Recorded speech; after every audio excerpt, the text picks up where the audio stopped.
Hi hello welcome back to my channel. ಎಲ್ಲರೂ ಹೇಗಿದ್ದೀರಾ? ಎಲ್ಲರೂ ಚೆನ್ನಾಗಿದ್ದೀರಾ ಅಂತ ಅನ್ಕೊತಾ ಇದ್ದೀನಿ. ಇವತ್ತೊಂದು ನಾನು ಹೊಸ ರೆಸಿಪಿಯೊಂದಿಗೆ ಬಂದಿದ್ದೀನಿ. ನೀವೆಲ್ಲರೂ ಇಷ್ಟಪಡ್ತೀರಾ ಅಂತ ಅನ್ಕೊತಾ ಇದ್ದೀನಿ. ಸೊ ಇವತ್ತು ಅಲಸಂದೆ ಕಾಳು ಸಿಂಪಲಾಗಿ ಯಾವ ರೀತಿ ಮಾಡೋದು ಅಂತ ತೋರಿಸ್ಕೊಡ್ತೀನಿ ಬನ್ನಿ. ಅದಕ್ಕೆ ಏನೇನು ಇಂಗ್ರೀಡಿಯೆಂಟ್ಸ್ ಬೇಕು ಅಂತ ನಾನು ನಿಮಗೆ ತಿಳಿಸ್ಕೊಡ್ತೀನಿ. ಸೊ ಇದು ಯಾರು ಅಡುಗೆ ಮಾಡೋಕ್ಕೆ ಬರಲ್ಲ ಅವರು ಕೂಡ ಈ ರೆಸಿಪಿನ ಮಾಡಿ ಟ್ರೈ ಮಾಡ್ಬೋದು ಅಂತಲೇ ಹೇಳ್ಬೋದು. ಸೊ ತುಂಬಾ ಅದ್ಭುತವಾಗಿದೆ. ಸೊ ಇದಕ್ಕೇನು ತುಂಬ ಐಟಮ್ಸ್ ಏನು ಬೇಕೇ ಆಗಿಲ್ಲ. ಸೊ ಬನ್ನಿ ನೋಡೋಣ ಯಾವ ರೀತಿ ಮಾಡೋದು ಅಂತ.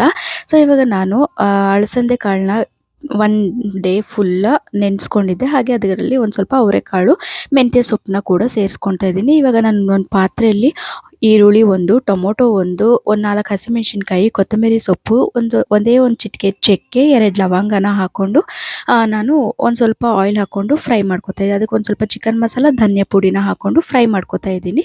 ಸೊ ಇವಾಗ ಫ್ರೈ ಮಾಡಿಕೊಂಡು ಅದನ್ನು ಮಿಕ್ಸಿ ಜಾರ್ಗೆ ಹಾಕ್ಕೊಳ್ತೀನಿ. ಇವಾಗ ಒಂದು ಕುಕ್ಕರಲ್ಲಿ ನಾನು ಒಂದು ಸ್ವಲ್ಪ ಆಯಿಲ್ ಹಾಕ್ಕೊಂಡು ಒಂದು ಸ್ವಲ್ಪ ಸಾಸಿವೆ ಹಾಕ್ಕೊಂಡು ಆನಿಯನ್ನ ಹಾಕ್ಕೊಳ್ತಾ ಇದ್ದೀನಿ.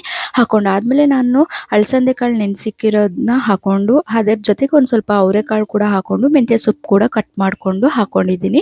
ನೀವು ನೋಡ್ತಾ ಇರ್ಬೋದು ನಾನು ಯಾವ ರೀತಿ ಹಾಕ್ಕೊಂಡಿದ್ದು ಮಿಕ್ಸ್ ಮಾಡ್ತಾ ಇದ್ದೀನಿ ಅಂತ. ಸೊ ಇವಾಗ ನಾನು ಮಿಕ್ಸಿ ಜಾರ್ಗೆ ನಾನು ರುಬ್ಕೊಂಡಿದ್ನಲ್ವ ಪೇಸ್ಟು, ಸೊ ಅದನ್ನು ನಾನು ಇವಾಗ ಈ ಮಸಾಲೆ ಮಾಡ್ಕೊಂಡಿದ್ನಲ್ವ ನುಣ್ಣಗೆ ರುಬ್ಕೊಂಡಿದ್ದೆ. ಅದಕ್ಕೊಂದು ಸ್ವಲ್ಪ ನೀರು ಸೇರಿಸ್ಕೊಂಡು ನಾನು ಇವಾಗ ಕುಕ್ಕರಲ್ಲಿ ಹಾಕೋತಾ ಇದ್ದೀನಿ. ಇವಾಗ ಒಂದು ಸ್ವಲ್ಪ ಅದನ್ನು ಮಿಕ್ಸ್ ಮಾಡ್ಕೊಳ್ಳಿ. ಮಿಕ್ಸ್ ಮಾಡ್ಕೊಂಡು ಆದಮೇಲೆ ಒಂದು ಸ್ವಲ್ಪ ಬೇಳೆ ಕಾಳುಗಳಿಗೆಲ್ಲ ಅದು ಮಸಾಲೆ ಹತ್ತೋ ಥರ ಒಂದು ಸ್ವಲ್ಪ ಹೊತ್ತು ಅದನ್ನು ಬೇಯೋದಕ್ಕೆ ಬಿಡಿ. ಸೊ ಇವಾಗ ನಾನು ಬೇಯೋದಕ್ಕೆ ಬಿಡ್ತಾ ಇದ್ದೀನಿ.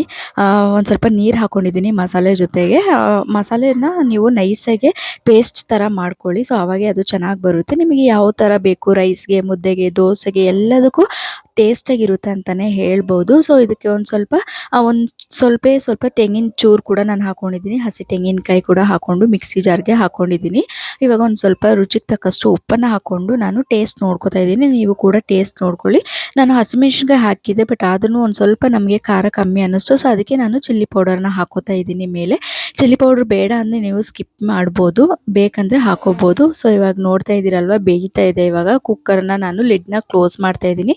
ಸೊ ಯಾವಾಗಲೂ ಒಂದು ಕುದಿ ಬಂದಮೇಲೆ ಲಿಡ್ನ ಕ್ಲೋಸ್ ಮಾಡಬೇಕು. ಸೊ ಇವಾಗ ಅದನ್ನು ಒಂದು 3 ವಿಷಲ್ಸ್ ಬಿಡ್ತಾ ಇದ್ದೀನಿ. ಇವಾಗ 3 ವಿಷಲ್ಸ್ ಆಯಿತು. ಇವಾಗ ನಾನು ಸರ್ವಿಂಗ್ ಬೌಲ್ಗೆ ಸರ್ವ್ ಮಾಡ್ತಾಯಿದ್ದೀನಿ. ನೀವು ನೋಡ್ತಾ ಇರ್ಬೋದು ಯಾವ ರೀತಿ ಕಾಣಿಸ್ತಾ ಇದೆ ಅಂತ ಹೇಳಿಬಿಟ್ಟು. ತುಂಬ ಅದ್ಭುತವಾಗಿ ಬಂದಿತ್ತು ಅಂತಲೇ ಹೇಳ್ಬೋದು. ಎಷ್ಟು ಚೆನ್ನಾಗಿ ಕಾಣಿಸ್ತಾ ಇದೆ ಅಲ್ವಾ? ನೀವು ಕೂಡ ನಿಮ್ಮ ಮನೇಲಿ ಟ್ರೈ ಮಾಡಿ. ಸಿಂಪಲ್ಲಾಗಿ ಜಸ್ಟ್ ಒಂದು 20 ಮಿನಿಟ್ಸಲ್ಲೇ ಈ ಅಲಸಂದೆ ಕಾಳು ಸಾರನ್ನ ಮಾಡ್ಕೋಬೋದು. ನಾನು ಅದರಲ್ಲಿ ಮೆಂತ್ಯ ಸೊಪ್ಪು ಕೂಡ ಹಾಕಿ ಮಾಡಿದ್ದೀನಿ.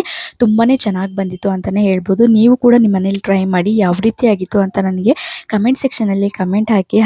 ಹಾಗೆ ಇನ್ನೂ ಯಾರೇ ನನ್ನ ಚಾನಲ್ನ ಸಬ್ಸ್ಕ್ರೈಬ್ ಮಾಡ್ಕೊಂಡಿಲ್ಲ, ಪ್ಲೀಸ್ ಸಬ್ಸ್ಕ್ರೈಬ್ ಮಾಡ್ಕೊಳ್ಳಿ. ಹಾಗೆ ಲೈಕ್ ಮಾಡಿ ಅಂತ ಕೇಳ್ಕೊ. Thank you for watching. Bye bye.